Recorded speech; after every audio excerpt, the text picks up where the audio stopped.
So joining us now is David Zervos, Chief Market Strategist at Jefferies. And David, it's great to have you on. John just mentioned it, the fact that you saw bond yields tick higher as Fed Chair Powell spoke. You saw stocks sink, although they came back a little bit here into the close. The statement seemed to lean a little more dovish, but Powell seemed to lean a little more hawkish with some of these comments, like we're still a ways away from seeing where things settle on trade, saying that,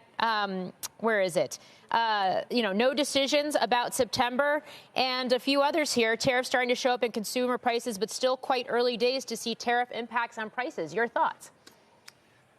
Yeah, I think it was overall quite hawkish all around. I think the market was hoping for something a little bit more clear on September, that we were moving toward neutral and that the SEP was in play, which was 2 cuts for the rest of the year. It still could be. But, Morgan, the story is still, I think, much more about kind of irrelevance of the Fed as we head into this last act for Jay Powell, and he walks off the stage, or at least walks off the stage as chair in spring of next year. The market did not respond to that hawkishness very significantly. We had a 10-tick move in the 10-year note. We had a less than 0.25% move in the S&P. These are pretty small moves for Fed Day. So I wouldn't read too much into the market response, other than to say the market really doesn't seem to care that much whether there's a little bit of a hawkish bent or even a lot of a hawkish bent to what this Fed is saying. It's really looking forward to what the Fed is going to be doing in 2026 and 2027. And I think it sees that as quite a dovish Fed that's been made up of more Trump appointees like Chris Waller and Mickey Bowman. Yeah, and of course, Waller and Bowman were the two dissenters today, double dissent. First time we've seen that since 1993. What does that say about the Fed, that this is the first time we've seen two officials who have had differing opinions from the rest of the group? I mean, it really is on political divide at the moment. I mean, these are two Trump appointees. They're the ones on the committee, and they're pushing the other way.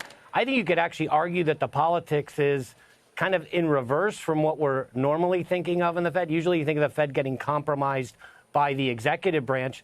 This is a Fed that really is going so far to the political side of things since the September 50 basis point rate cut to kind of be the anti-Arthur Burns of sorts, or the anti-Martin of the Lyndon Johnson era. And I think that's still a very political Fed. It's a Fed that's fighting back. It's a stubborn Fed.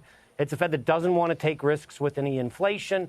And it sees uncertainty, which it's used over and over again, as a sort of way to push back on the agenda. And I think uncertainty kind of is a bit of a code for almost hostility toward a lot of the policies that have come out in the first half of this year from the Trump administration. It's kind of sad. You can see Microsoft on your screen. The results are out. We are going through them. It's now up more than 6.5%. David, I hear you saying that the Fed is political, but I guess the other side of that argument is that maybe it's the most intensely non-political Fed of our lifetime, in the sense that Fed Chair Powell and the rest of them are facing a type of executive pressure that we haven't seen in the past. And we do have this dissent, which shows that they're not moving in lockstep, right?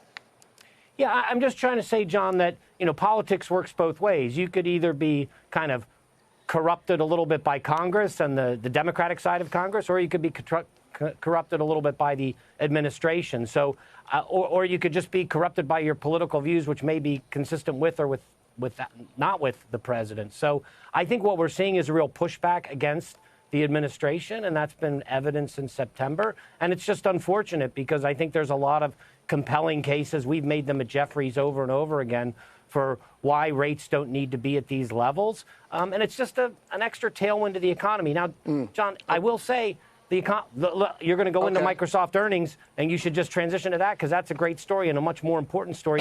There's so many other good things happening than the Fed.